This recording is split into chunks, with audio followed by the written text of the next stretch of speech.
सभी को नमस्कार। आईएमए परिवार के YouTube चैनल पर आप सभी का हार्दिक स्वागत और अभिनंदन। बात चल रही थी हमारी राजकोषीय नीति और बजट की। छोटा सा एक ब्रेक लिया हम लोगों ने, पर आज से जो क्लासेस है आपकी वापस से कंटिन्यू रहने वाली हैं। बीच में मैं मैराथन क्लास भी आप लोगों के लिए सभी टॉपिक्स की लेकर आऊँगा। सबसे पहले आप इस वीडियो को लाइक कर दीजिए, चैनल को सब्सक्राइब कर दीजिए और सभी दोस्तों के साथ इसको शेयर जरूर कर दीजिए, क्योंकि आज की जो क्लास है वो भी एक इम्पोर्टेंट क्लास है। क्योंकि इस बजट में, इस राजकोषीय नीति का जो सबसे बढ़िया पॉइंट आज है हमारा FRBM, physical responsibility and budget management act, जो हमारा 2003 का है, जहां से कंटिन्यू अभी क्वेश्चंस हमारे बन रहे हैं, उनके ऊपर हम डिटेल में चर्चा करने वाले हैं। और कुछ आपके बजट के टाइप्स और हैं जहां पे हम देखेंगे परफॉर्मेंस बजट क्या है, किस प्रकार से काम करता है, किसने शुरुआत की, भारत में कब से शुरू हुआ, उन सभी की चर्चा आज की क्लास में हम करने वाले हैं। तो आज का पहला क्वेश्चन मैं लेकर आया हूं आप लोगों से।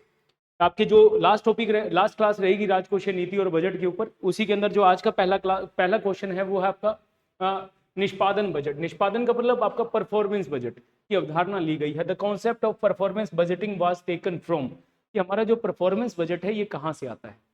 देखिए, परफॉर्मेंस बजट है क्या। सिंपल सी बात करूं तो सरकार क्या कर रही है, कितना कर रही है और कितनी कीमत पर कर रही है, इसी को जब बताया जाएगा तो उसे हम क्या कहते हैं, परफॉर्मेंस बजट करते हैं।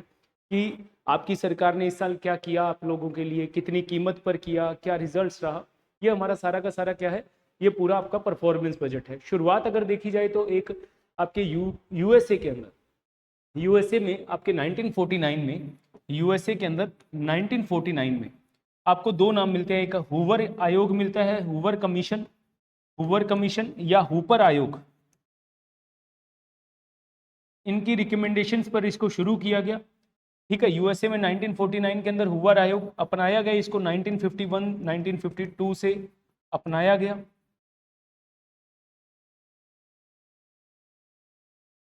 और इसी के साथ में यूएस के अंदर क्या हुआ, वो यूएस के बाद में 1967-68 में भारत में अपनाया गया, भारत में अपनाया गया। ठीक है, ये सिंपल बात हुई। पर बात है कि निष्पादन बजट है क्या। बात ये भी आई कि निष्पादन बजट या परफॉर्मेंस बजट है क्या। तो सिंपल याद रखना है कि सरकार क्या कर रही है, कितने में कर रही है, इन सभी को आपके जो आपके बताएगा वो कौन सा कॉन्सेप्ट होगा, वो हमारा होगा परफॉर्मेंस बजट। वो कौन सा बजट होगा, वो आपका होगा परफॉर्मेंस बजट। जो अलग अलग टाइप्स हमारे बजट्स के होते हैं उसी के अंदर बताते हैं कि कार्य के परिणामों को लिखो, निष्पादन बजट या परफॉर्मेंस बजट। निष्पादन बजट या परफॉर्मेंस बजट जो आपके क्या करता है कि कार्य के परिणामों को आधार बनाकर, कार्य के परिणामों को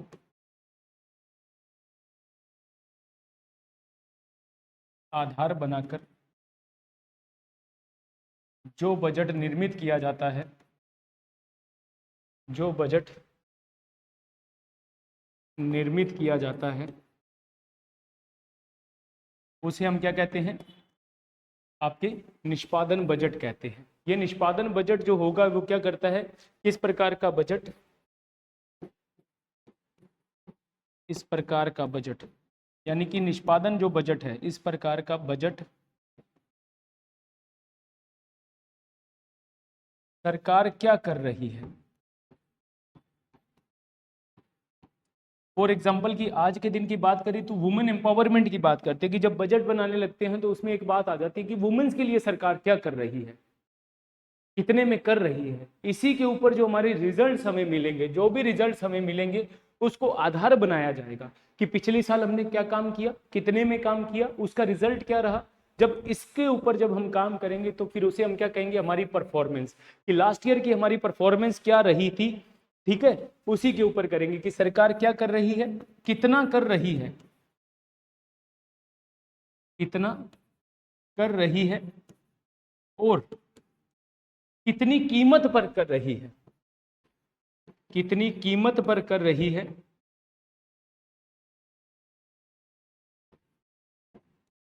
कितनी कीमत पर कर रही है, को प्रतिबिंबित करती है।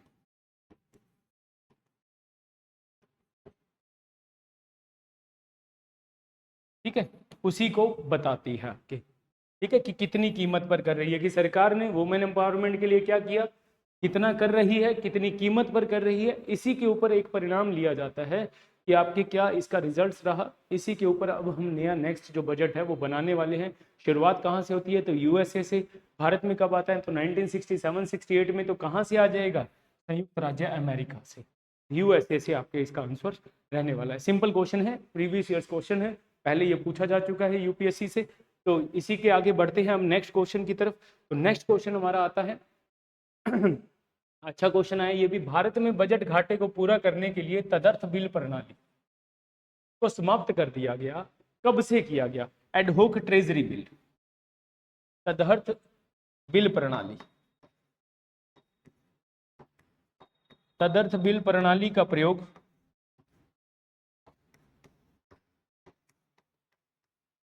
बजट घाटे को पूरा करने के लिए, बजट घाटे को पूरा करने के लिए, पूरा करने के लिए किया जाता था, किया जाता था। इसके तहत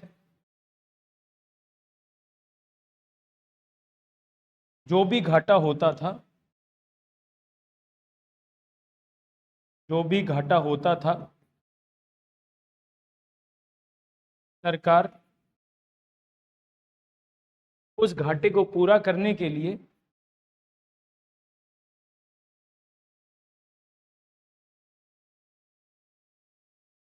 उस घाटे को पूरा करने के लिए आरबीआई से ऋण लेती थी।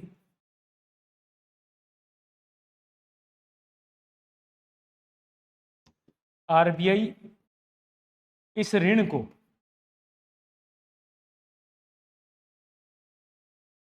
नई मुद्रा छापकर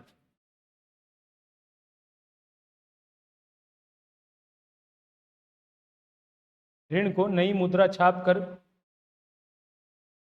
नई मुद्रा छापता था। इस ऋण को पूरा करने के लिए, इस ऋण को पूरा करने के लिए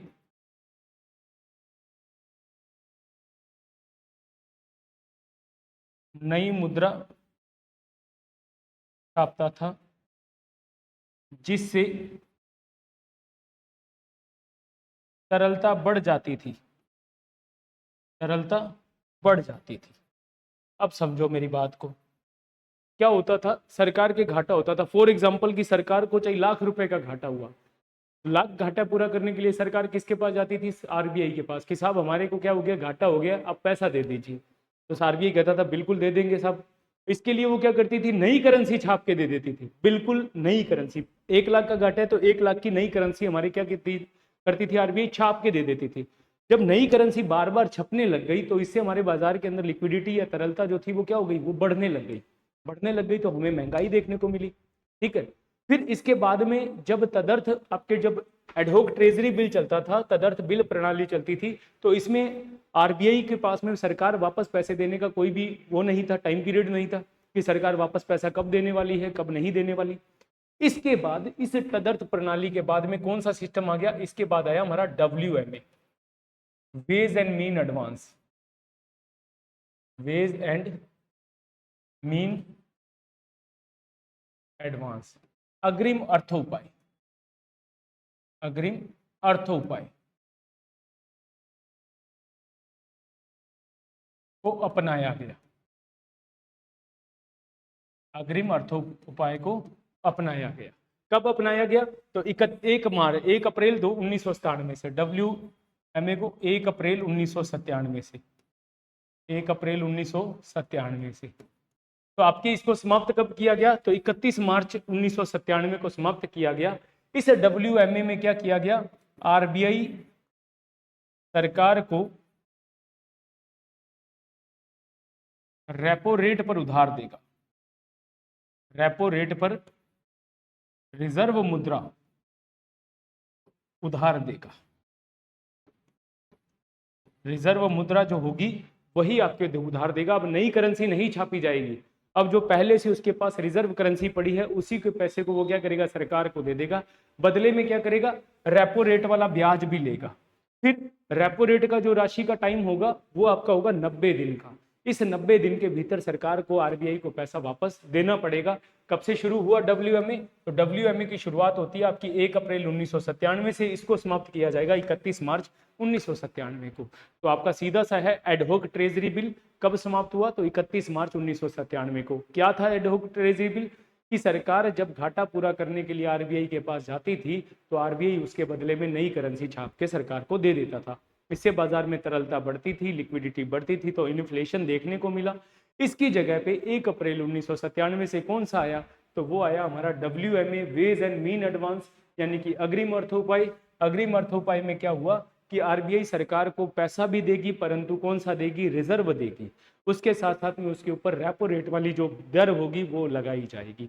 ये था हमारा एडहोक ट्रेजरी बिल और डब्ल्यूएमए। बढ़ते हैं नेक्स्ट क्वेश्चन की तरफ, और नेक्स्ट क्वेश्चन है हमारा, ये देखिए बहुत इंपॉर्टेंट क्वेश्चन आया हमारे पास में। इंपॉर्टेंट क्वेश्चन है आपका, ये है राजकोषीय दायित्व और बजट प्रबंधन, यानी कि FRBM, physical responsibility and budget management act, FRBM. बड़ा इंपॉर्टेंट है ये, मुझे ऐसे लगता है कि ये अच्छा क्वेश्चन है, यहाँ से क्वेश्चन बार बार आना भी चाहिए। देखिए क्या है एफआरबीएम। सबसे पहले आया हमारे पास में एफआरबीएम। एफआरबीएम आता है हमारा 2003 में, 2003 एफआरबीएम आता है। इस एफआरबीएम के अंदर कुछ बातें लिखी गई कि जो घाटा बढ़ रहा है बार बार, इस घाटे को कंट्रोल किया जाए। ये हमारा एक किसका भाग था? तो राजकोषीय समेकन का भाग था। यह है राजकोषीय फिस्कल कंसोलिडेशन का भाग था।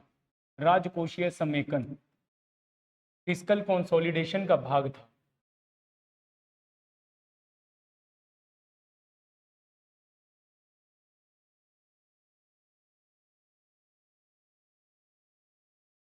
राजकोषीय समेकन क्या था? तो हमारी घाटों को कम करना, घाटों को कम करना, आर्थिक हालत में सुधार करना, आर्थिक रूप से कमजोर हालात को मजबूत करना।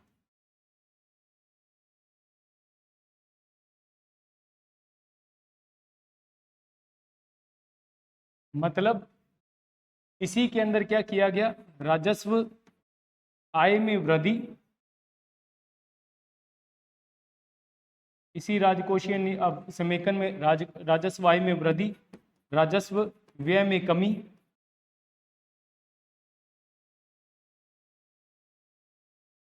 पूंजीगत आय में कमी,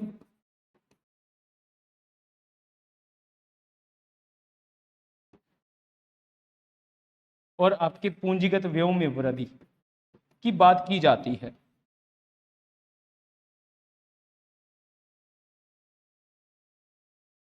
फिर इसी राजकोषीय समेकन के तहत, इसी के तहत एफआरबीएम एक्ट 2003 लाया गया, 2003 लाया गया। ठीक है, अब एफआरबीएम एक्ट में क्या क्या बातें लिखी गई, कौन से घाटों को पूरा किया गया, तो वो लिखते हैं एफआरबीएम 2003। एफआरबीएम 2003 देखो, सबसे पहले नंबर 1 पे लिखना कि राजकोषीय घाटे को, राजकोषीय घाटा या फिस्कल डेफिशिएट जो है हमारा, fiscal deficit,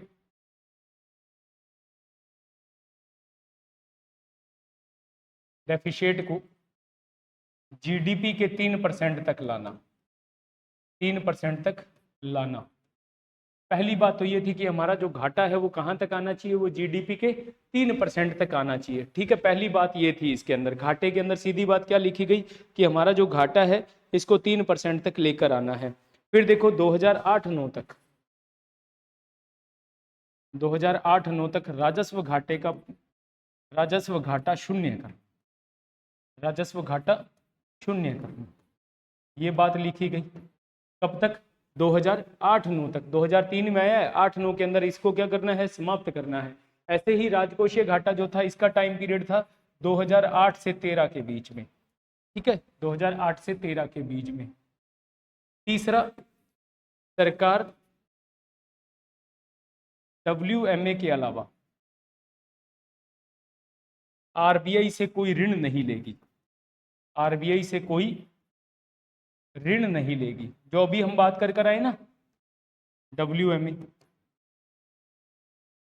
veg and mean advance, जो भी मैंने बताया था, उसके अलावा कोई भी ये ऋण नहीं लेगी। ये बातें इसके अंदर लिखी गई आपके, ठीक है।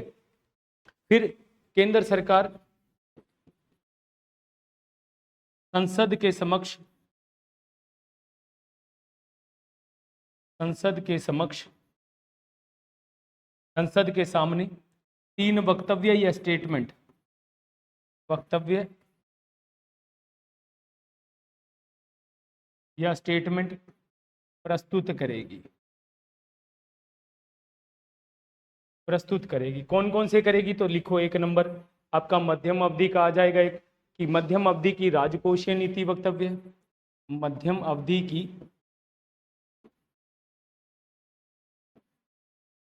राजकोषीय नीति वक्तव्य।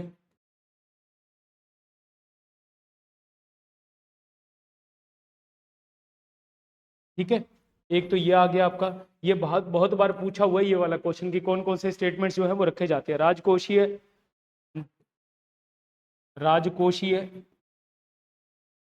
नीति, रणनीति वक्तव्य, रणनीति वक्तव्य। तीसरा है आपका बृहत आर्थिक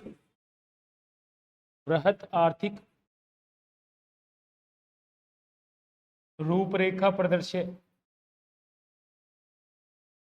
ये 3 स्टेटमेंट आपके क्या है, प्रस्तुत किए जाएंगे। ये था हमारा FRBM, जहाँ पे आपके राजकोषीय घाटे को शून्य किया जाएगा, राजस्व घाटे को शून्य किया जाएगा, राजकोषीय घाटा GDP के 3% तक लाया जाएगा। सरकार RBI से WMA के अलावा, वेज एंड मीन्स के अलावा कोई ऋण नहीं लेगी, और 3 स्टेटमेंट हर बार आपको बजट के दौरान संसद के समक्ष रखने पड़ेंगे। इसके बाद में एक और एक्ट आया हमारा FRBM 2.0। FRBM 2.0 कब आता है, 2012 में, 2012 के अंदर। तो यहां भी कुछ बातें की गई, इसमें भी आया कि इसमें प्रभावी राजस्व घाटा 2015 तक, प्रभावी राजस्व घाटा शून्य करना, जो प्रभावी राजस्व घाटा हम पढ़ कर आए थे उसको शून्य करना, इसके अंदर आपके लिखा गया। मध्यम अवधि व्यय विवरण, मध्यम अवधि व्यय विवरण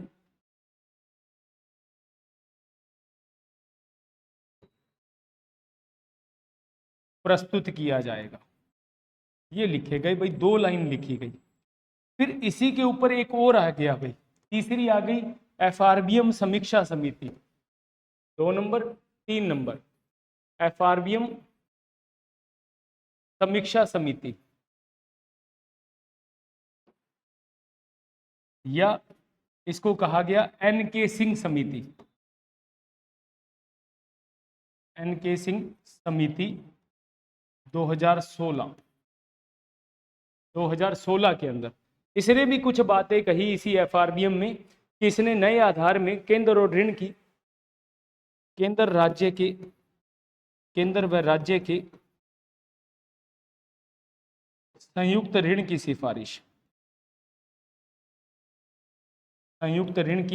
सिफारिश, दोनों मिलकर आपके क्या करें, ऋण लेंगे। ठीक है, दोनों मिलकर ये ऋण लें, इसकी सिफारिश कर दी। फिर मौजूदा अधिनियम को, FRBM को ऋण नाम दे दिया। देखो, पहले राजकोषीय था, उसकी जगह लिखा ऋण एवं राजकोषीय उत्तरदायित्व अधिनियम बनाया जाए। ऋण एवं राजकोषीय उत्तरदायित्व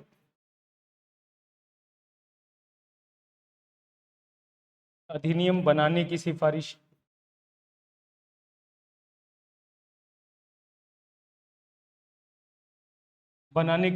की गई।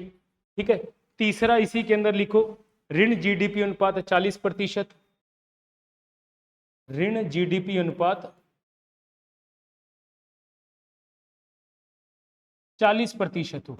ऋण और जो GDP है आपका अनुपात कितना होना चाहिए, 40% का होना चाहिए। राज्य सरकारों के लिए, केंद्र सरकार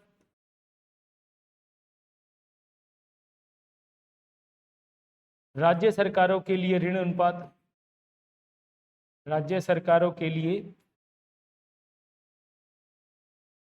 ऋण जीडीपी अनुपात 20% होना चाहिए। फिर इसी के साथ में 3 सदस्यीय,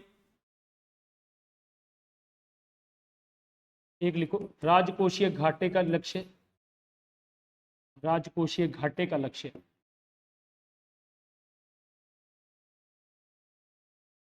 जीडीपी का 2.5%, जीडीपी का 2.5% होना चाहिए।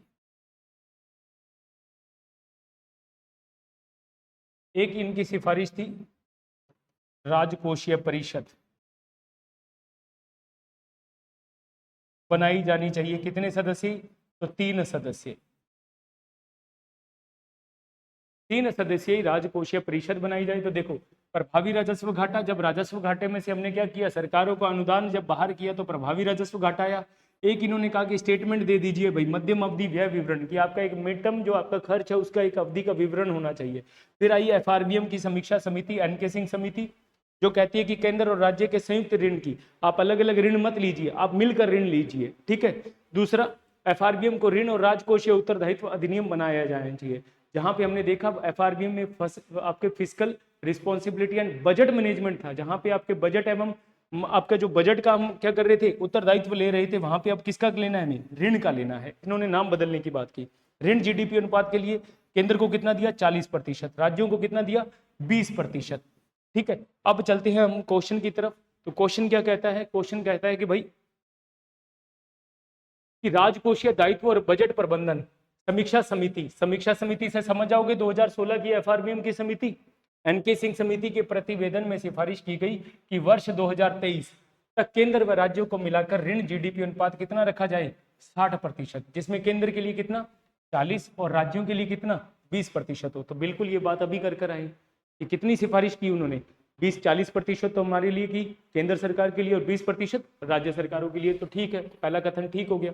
दूसरा, राज्य सरकारों के जीडीपी के 49% की तुलना में केंद्र सरकार के लिए जीडीपी का 31% घरेलू देयताएं हैं। ये लाइन लिखी नहीं है परंतु ये गलत है, क्योंकि यहाँ पे कितना आएगा 21%, यहाँ कितना आएगा 49%। तो ये आपकी लाइन क्या हो गई, गलत हो गई। तीसरा है, भारतीय संविधान के अनुसार यदि किसी राज्य के पास केंद्र सरकार की बकाया देयताएं हैं तो उसे कोई भी ऋण लेने से पहले केंद्र सरकार से सहमति लेना अनिवार्य है। तो सही बात है, यह आर्टिकल अनुच्छेद 293(3) में लिखा हुआ है। 293(3) के अंदर आपके क्या लिखा गया है कि भारतीय संविधान में लिखा गया कि अगर किसी स्टेट की केंद्र के पास बकाया है, उधारी चल रही है, तो जब वो और लोन लेगा तो उसको केंद्र सरकार से आपके क्या लेनी पड़ेगी, अनुमति। 293(3) के अंदर ये बात जो है वो लिखी गई है। तो आंसर जो होगा वो होगा 1 और 3, सी ऑप्शन जो है वो आपका सही आंसर रहने वाला है। सी आंसर जो है वो आपका सही होगा। अब चलते हैं नेक्स्ट क्वेश्चन की तरफ। नेक्स्ट क्वेश्चन है आपका, निम्नलिखित में से कौन से केंद्र सरकार के चालू खाते में आय के स्रोत है, इनकम। चालू खाता, चालू खाते से हमें सिंपल सा लेना है राजस्व, ये ध्यान रखना, स्वयं की आय, बार बार की आय, जहां पे देनदारियां ना हो वो इनकम, जहां वापस नहीं देना। तो देखो सबसे पहले कर, कर कर किसका है, राजस्व का हिस्सा है, स्वयं की इनकम है, बार बार की इनकम है, तो ठीक है। सार्वजनिक प्रतिष्ठानों से लाभ, ये भी है, ये कौन सा है, गैर कर राजस्व हो गया, गैर कर राजस्व, ये भी बार बार वाली इनकम है ना। रेलवे से इनकम आती है, कैसी आती है, बार बार आती है, ठीक है। तीसरा देखो, राष्ट्रीय बचत पत्रों का विक्रय। अब ये देखो, sale of national saving certificate, अब चाहे सेविंग सर्टिफिकेट हो चाहे कोई बॉन्ड हो सरकार का, कितने बेचेगी, क्या बार बार बेचती रहेगी, क्या बार बार खरीदते रहेंगे। और ये पैसा तो जब कागज आपने बेचा, फॉर एग्जांपल ये नेशनल सेविंग सर्टिफिकेट है, ये मैंने आपको बेचा, आपसे पैसा लिया, ये आप कागज ऐसे तो है नहीं कि पैसों के बदले में कागज ही रखोगे, आज नहीं तो कल ये मुझे वापस दोगे, बदले में मैं आपको पैसे दूंगा, मतलब यहाँ मेरी लाइबिलिटी बन गई है, यहाँ मेरी देनदारी है, आज नहीं तो कल मुझे वापस देना है इसको। तो इसलिए आपका ये कहाँ चला जाएगा, ये पूंजीगत खाते में जाएगा, ठीक है। ये आपके कहाँ जाएगा, पूंजीगत में, ये नहीं आएगा, ठीक है। ये भी हो गया, ये भी हो गया। फिर है विश्व बैंक से प्राप्त ऋण। अब देखो ऋण भी आपके क्या है, बार बार की इनकम है या एक बार, कभी कभी, तो ये भी हमें वापस देना है, तो ये भी गलत हो गया। तो कौन सा आंसर बनेगा, बी ऑप्शन आपका 1 और 2 जो है वो बार बार बनेगा। देखो ऋण भी हमें वापस देने हैं, ऋणों पे भी लाइबिलिटी ब्याज के रूप में आ गई है, यहाँ भी प्रतिष्ठानों के ऊपर जब हम विक्रय करेंगे तो यहाँ भी ब्याज के रूप में लाइबिलिटी आ गई है। तो जहाँ लाइबिलिटी बनेगी वो हमारे इस चालू खाते का हिस्सा नहीं बनेगा। ठीक है, यहाँ पे देयताएं नहीं होती, जैसे ये है निगम कर है, सरकार की खुद की इनकम है, इसके ऊपर कोई लाइबिलिटी नहीं है, सरकार की खुद की है, मेरी खुद की इनकम है। सरकारी प्रतिष्ठानों से लाभ, सरकार की जो दुकानें हैं उन दुकानों से जो पैसा आएगा वो क्या आएगा, खुद का पैसा आएगा। तो ये भी हमारी क्या है, खुद का है। तो 1 और 2 जो है वो आंसर सही रहने वाला। तो बढ़ते हैं नेक्स्ट क्वेश्चन की तरफ। नेक्स्ट क्वेश्चन है, राजकोषीय घाटा बजटीय घाटे से बड़ा होता है। राजकोषीय घाटे का अर्थ सरकार द्वारा भारतीय रिजर्व बैंक से उधार लेकर तथा सरकार की अन्य देयताओं से लेकर खर्च पूरे करने हैं। देखो घाटे शुरू में भी पढ़ा चुका हूँ, शुरू में हमने काफ़ी डिटेल के अंदर चर्चा कर ली थी कि जैसे हमने देखा था कि घाटे कैसे निकाले जाएंगे। तो जब घाटों की बात आती है तो हमेशा देखेंगे कि राजकोषीय घाटा जो है वो बजटीय घाटे से बड़ा होता है। क्यों होता है बड़ा, क्योंकि इसके अंदर बजटीय घाटा राजकोषीय घाटा बराबर